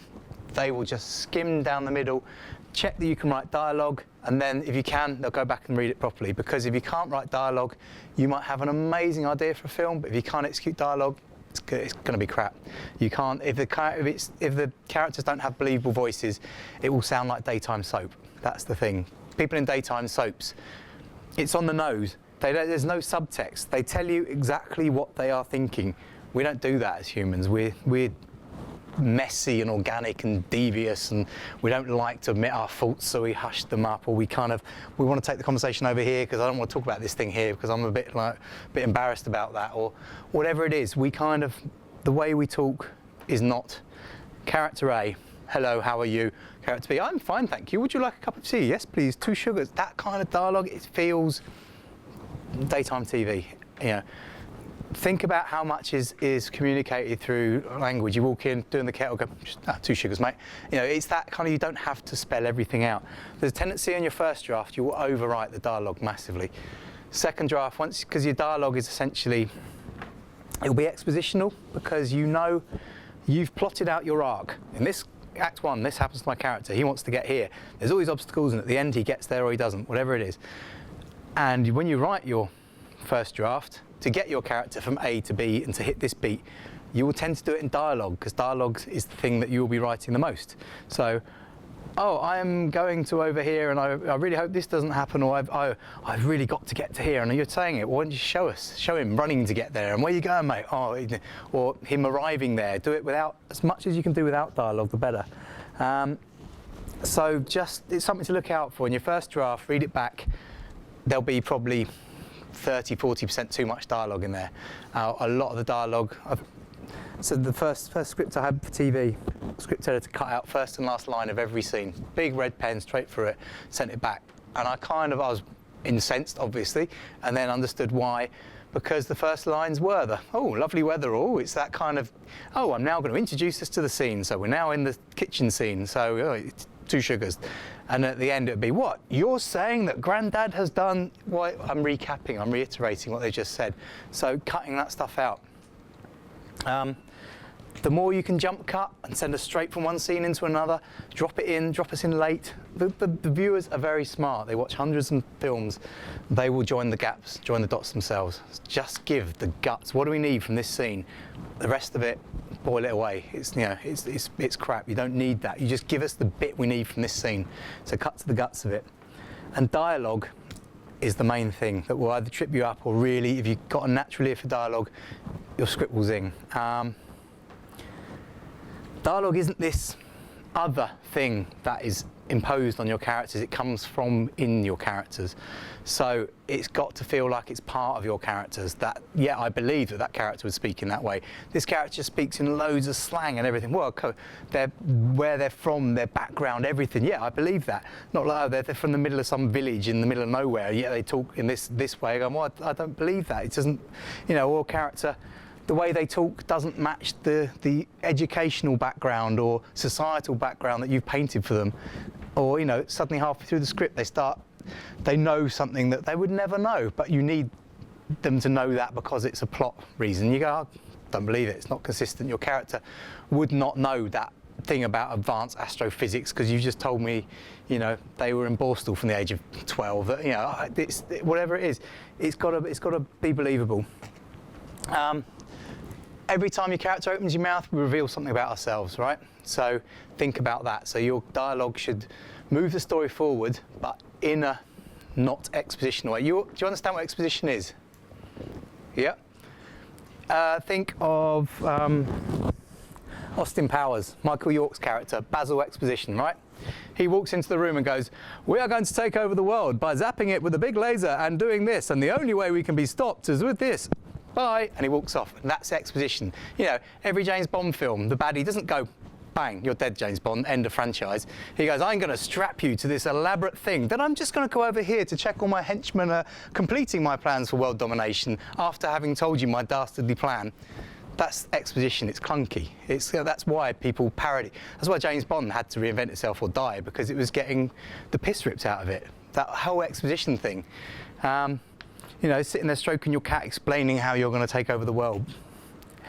So this is why things like, you know, Game of Thrones, they describe it as sexposition now. If ever there's a scene where they've got to get across, exposition is the stuff that if so-and-so dies, then so-and-so will become king. But, make sure the viewer knows that, because it's quite key and the story won't work without it. But it's clunky to say that. You know, characters telling each other stuff they kind of know already, so how do you make it believable? They'll do it in a brothel scene, or they'll do it with two characters having a sword fight. They'll talk about this, because then you're distracted. If you've got to get exposition in there, hide that sucker, smash it up, have the characters doing something else exciting in that scene, so we don't notice it.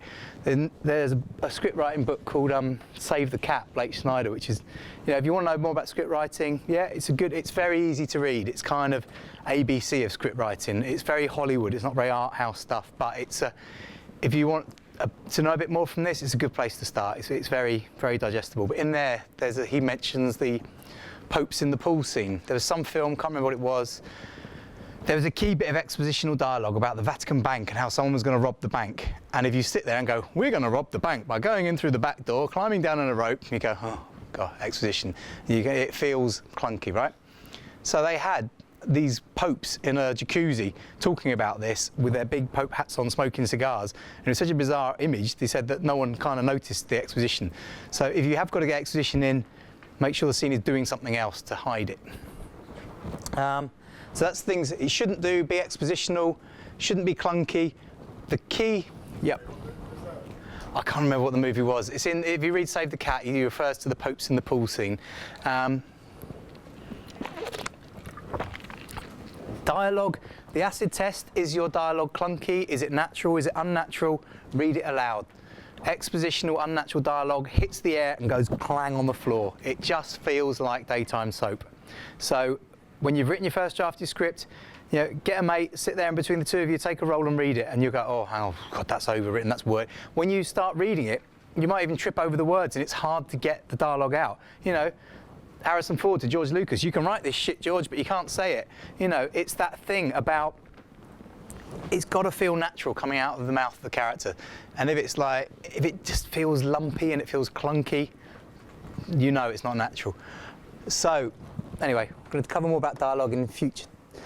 I'll zip over this because we're going to run out of time, and I'm going to do dialogue more detail. These are a few different sorts of dialogue in your film. Think about, I mean, very, very naturalistic, to the point that, you know, they do talk about, do you want a cup of tea? Oh, God, it's a bit nippy outside. Things like Mike Leigh, Cassavetes, where Mike Leigh doesn't write scripts. He'll write a treatment. So he'll say, in this one, your character's going to find out that they're adopted, and it's going to ripple through the family, and they're all going to deal with it in their own ways. He'll kind of do, you know, I showed you a scene by scene. He might have a scene by scene and say, okay, well, these are the big main scenes. Then he'll cast, get his ensemble of his favourite actors, which is why you see, you know, Timothy Spall, a lot of the same faces time and time again, because he knows they can improvise, and they'll get them in a room and go, okay, in this scene, you're going to find out that your daughter's going to find out they're adopted, or whatever it is. And then good actors, if they've got, you write them character biog, they know what the character is, they know where they're coming from. Through that, they'll be able to find the voice of that character. You've given them all the signifiers, all the signs. Good actors will be able to find the voice, so he gets them in a room and they improvise the dialogue. So it's tricky talking about script writing, improvised dialogue, but almost, you know, if you and your mates are writing, it's really good to get peer feedback, by the way. While you're all here, it's get in writers groups, because when you write a script, it's really hard to tell if it's good or bad. It's here, it's wood for the trees, you just can't tell. If there's, say, 3 or 4 of you have all written scripts, you all read each other's scripts, get together and tear them apart, so that you can see the faults in someone else's script, you can't see them in yours. It's this weird, you know, you can't see the back of your head. Everyone else in the world can see the back of your head except you. When you write a script, you can't tell if it's good or bad. someone else reads it, they know like that. So they're, well, this thing in Act 2, this isn't what your Act 2 is really slow. This character here, what are they doing? They're a waste of space. You can't see it, other people can. So you do it for each other in a writing group, and it's so useful. I'm in 2 writing groups, and we just get together every couple of months, tear each other's scripts apart. But it's so useful. You know, you write a script and give it to your mum or give it to your mate, and they go, yeah, it's great. That's the worst feedback in the world. That's so unhelpful. I know it needs work. Tell me where. Tell me what's wrong with it. Give me constructive criticism. Because that's gold for you as a writer. You want your script to be as good as possible. You want it to be made as a film. So someone goes, yeah, the ending, I didn't buy that ending. There's this bit here that it just seemed to drag in the first act before it got going. Great, that's stuff I can work with. I can make my script better. And especially if you've got, say, 3 other people all saying the same thing, you know that's wrong with your script. Sometimes when you're writing for TV and things, and you get your producer's feedback and the director's feedback or script editor's feedback and producer, and they're saying different things, then it's like, oh God, this is going to be painful, particularly the BBC. Anyway, well, it's been filmed, isn't it? Anyway, or you get other sorts of dialogue. Tarantino, very kind of pop culture references, talk about pop songs, cheeseburgers. That's a very certain style of dialogue where that is it's drawing attention to this sort of dialogue. It's the same with camera techniques. I think I was talking to DFP. You do camera techniques where the camera is not drawing attention to itself, and it's trying to be as real as possible. You're trying to say, essentially, I've knocked a window through the wall of these guys' lounge, and you're just sitting there watching these people, and that's naturalistic performances. And the camera's not flying around, and we're just drawn into it. It's like we're watching through the window. This one here, cameras can fly around, just saying, hey, this is a film, I've constructed this, but it's a great ride. Come on, strap yourself in and come along. That is drawing attention to itself. Sometimes they talk about stuff, you go, yeah, would you really talk like that? Or, well, I guess we don't know that many hitmen, that whatever, but it's stylized, it's made, it's written to entertain, not to be realistic. Dialogue like Aaron Sorkin, what did Aaron Sorkin write? Come on, a couple of things he's written. The what? West Wing, yeah, West Wing. He did Social Network as well. West Wing, I mean, West Wing dialogue in some West Wing episodes. It's like it's just the rhythm in it. It's amazing. He just sings the dialogue, and it's the walk and talk scene. We'll do the dialogue when I'll show you this scene here because we're going to run out of time. But they never stand still and say, President, I think we have a problem. They'll be walking along going, hey, but we've got this, and then someone come out here and someone's here, and everything's bang, bang, bang, and that's, no one finishes a sentence. That's how real life is. Billy Wilder, he kind of, he pioneered back years ago the sort of screwball comedies, things like that, where dialogue was really just sharp, and the characters, he pioneered, really sassy female characters. He kind of really was the first one. Hollywood was playing very safe until he started writing characters who were, you had weak guys, and film noir as well. That kind of that same era. Suddenly it was femme fatales and strong female characters, and downtrodden, well-weary guys who were getting, battered into submission by every line, and then they start fighting back, and you've got these, zinging back and forth. So like almost a sword fight. So I'm just giving you loads of stuff to go off and explore because this is a very short session. Just things like voiceover. If you're going to use voiceover, don't suddenly start dropping voiceover in halfway through your script. If it's kind of rules in a lot of these things. I don't like saying there's rules, but there is. If you're going to use voiceover, use it from the start. Often voiceover is used to drop us into the character's world. Therefore, you want to do that at the beginning, in the opening scene, drop us into that world, not halfway through. Okay, talk about scenes. Where are you going to locate your scene?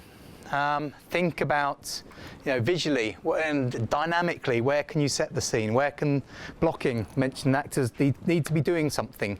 You're saying about making a scene dynamic, characters are distracted, they're doing something else. This is where, where you locate your scene, tells us a lot about the character. If you are locating the scene, this is the character's workplace. They work in a, in an abattoir or a record shop. That tells you about the character and what they're into and what their life is. Are they enjoying it, or are they just clocking in, clocking out? Do they work in a massive call centre and they just look beaten down by life? We meet the character in there, that's telling us about their life. So what are they doing? If the character's trying to talk to his mate who works in the call centre and the phone keeps going and he goes from going, I hate the world, hello, is it? That he's having to do this act. So everything about that is telling you something. and it's giving you something to do. You know, you can break up that conversation with interruptions. It's blocking. It's great. It just has rhythm to it. Okay, who's in the scene? You know, maybe you just drop another character into the middle of it. What bit of news? What's you know saying about boil the scene down to the guts? It's about a character finding out a big revelation that, you know, their dad's not their dad. Well, you could have two one character's really trying to kind of trying to tell them, and you know they're distracted watching TV, and it's go, well, you know your dad. Well, and they're mincing around the subject and they're tiptoeing around it, and then you know the brother comes in, but have you told him yet? And what? And suddenly, yeah, whatever. How can you make that scene dynamic and interesting? Maybe it's not just two people talking about. Just drop someone else in, or you know something happens halfway through. Throw obstacles, make things unexpected. You know, essentially writing a script, you're God. You can move these people around, their pawns. You can do whatever you want with it. You are the puppet master. There's nothing you can't do. So just think, how can I make each scene as interesting and dynamic and exciting as possible? What do you throw into it? You've got all your ingredients. You've created your characters. You've created your world. What bits do you put into that scene? Question?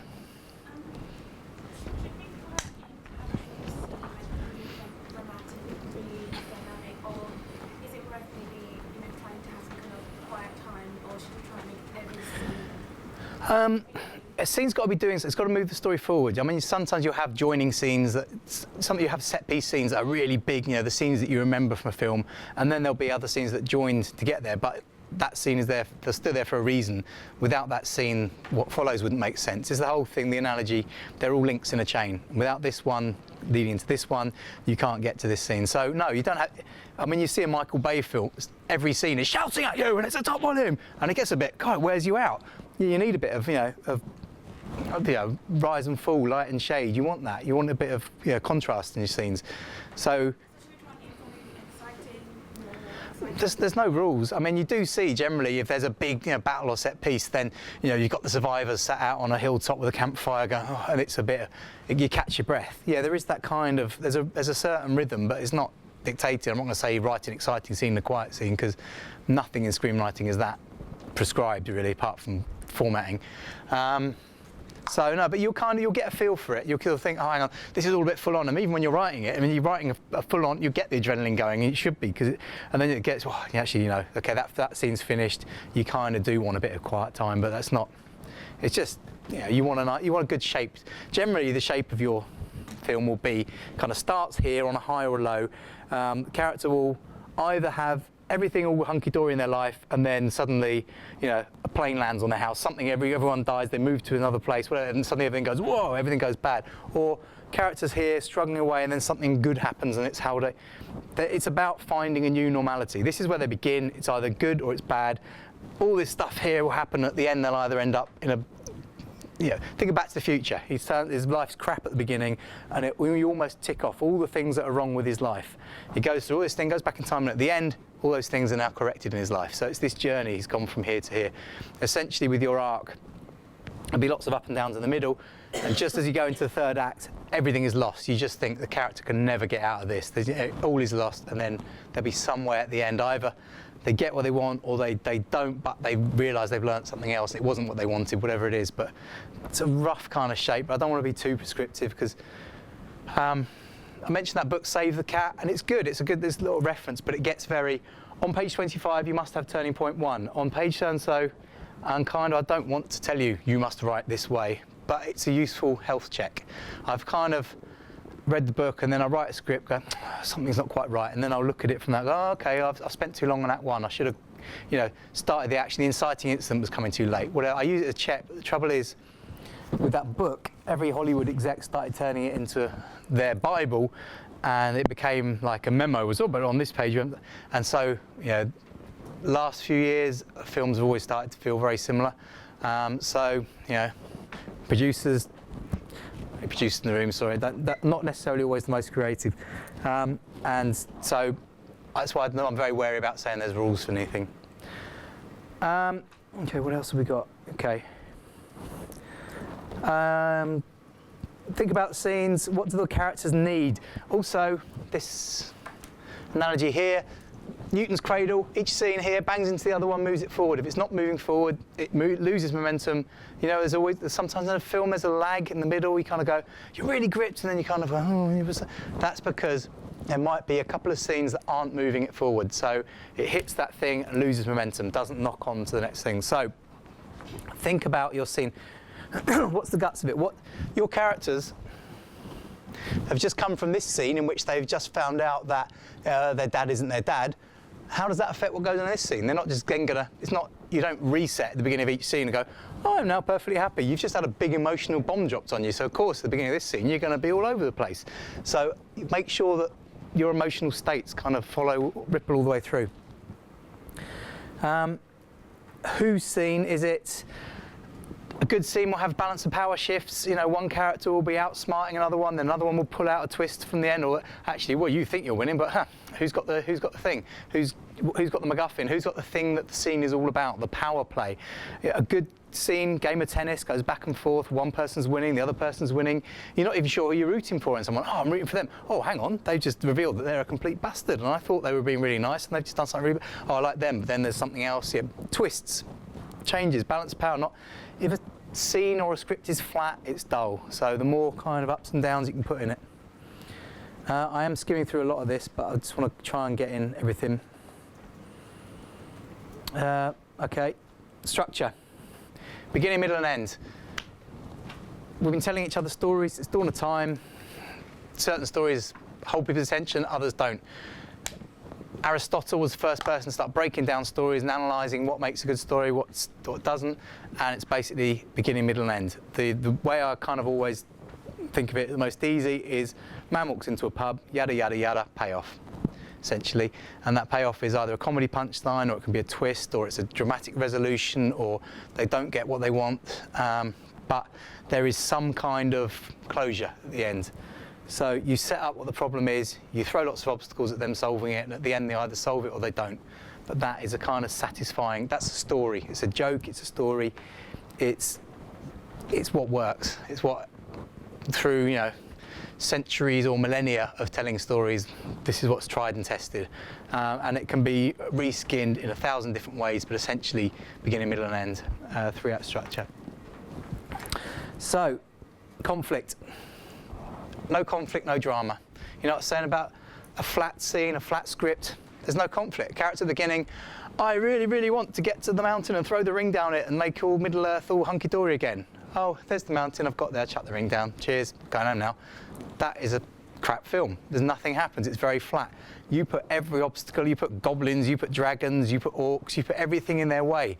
You put double-crossing people you thought were your friend or your enemy, all of that in their way to get there. That's where the drama comes from. That's the conflict. You know, you pick the smallest person in this big bad world and you give them the biggest job to do. Naturally, you're stacking the deck against them. That's going to create drama. It's going to create conflict. You know, we love the small man battling against the system, battling against all the odds. You know, bizarrely for something that's as conservative and reactionary and authority as Hollywood, Hollywood eternally makes stories about the little man fighting the system. Because we have a natural tendency to root for the underdog. And if you make films about the system, the big authority, kind of not going to root for it, and you're holding all the cards anyway. That's dull. Where's the conflict? Where's the drama? So pick the person who is in the worst position to ever have to do that job, whatever this mission they're suddenly given, or has got everything stacked against them, you know, afflictions, addictions, whatever it is that makes them the absolute. If you had to design the worst person in the world to have to do this big mission or this big job, or who's going to be a ballet dancer, you pick this guy. And that journey, that's your drama. That's where your conflict comes from. And thing here about the stakes being high. If the stakes are just, yeah, he doesn't hand in his homework, he might get a C-, not a C. I'm not necessarily going to watch that for 2 hours. If it's life or death or absolute social shame and pariah and no one's ever going to speak to him again, or utter public humiliation, yeah, that's stakes. You put yourself in their shoes, think, oh God, I wouldn't want that to happen to me. So therefore, you know, they are stakes that are high, and you invest in that character.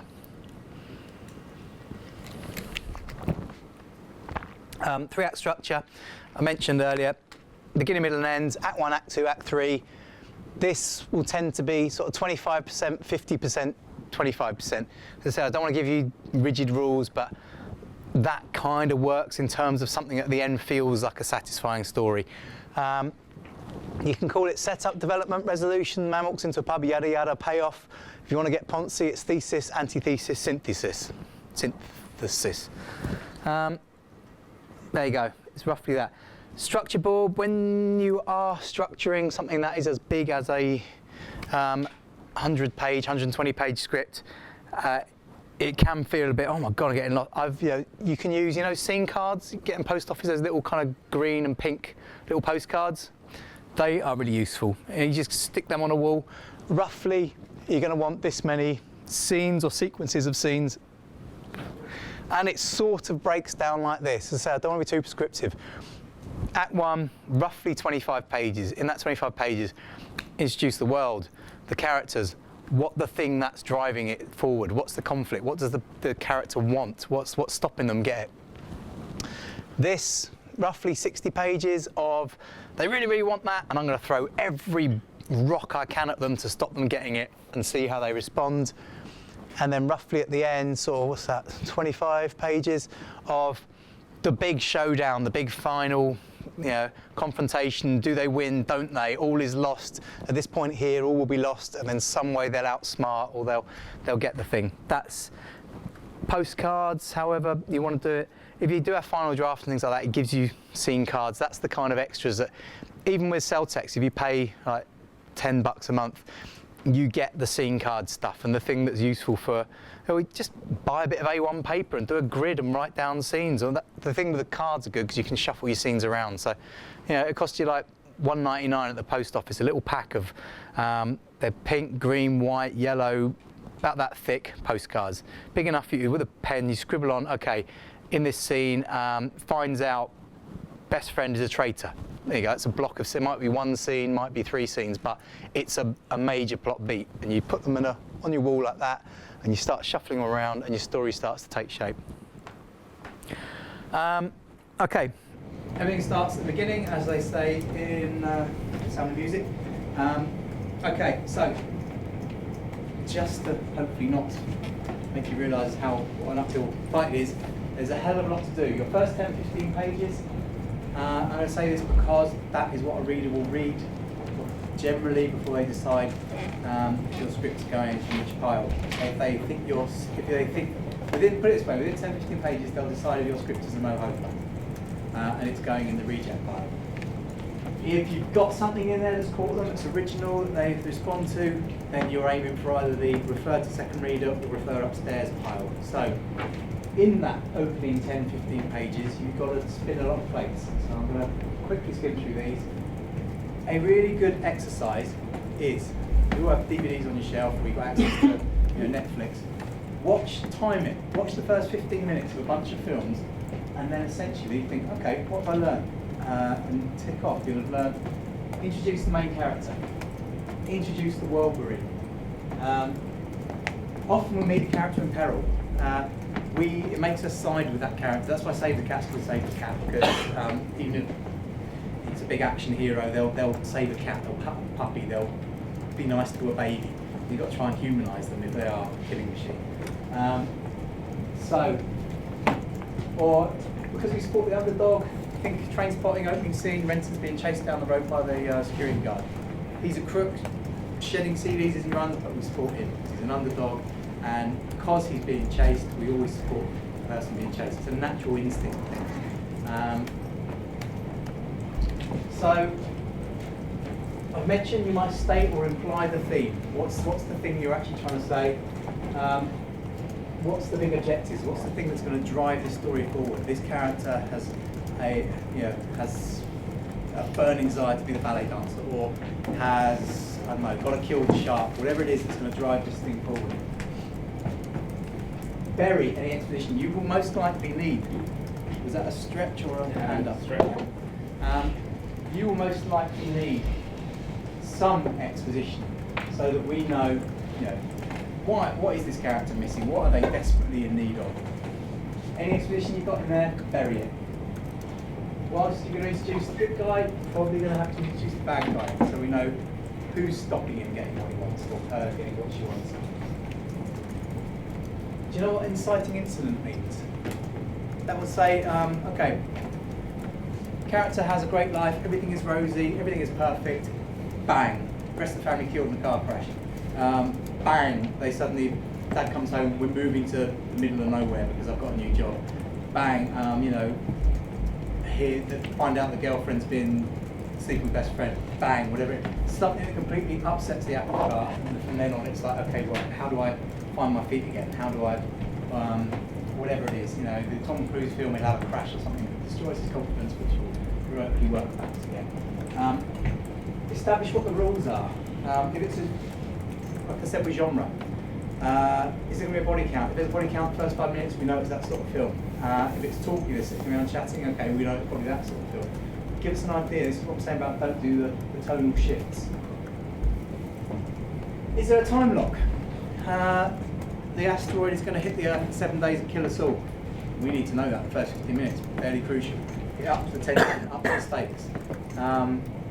There was Nick of Time, I think, a Johnny Depp film that was actually in real time. It played out over 90 minutes and they kidnapped his soul and they're going to kill him unless he kills the president, whatever it is. And there's a crucial time lock, introduce it up front.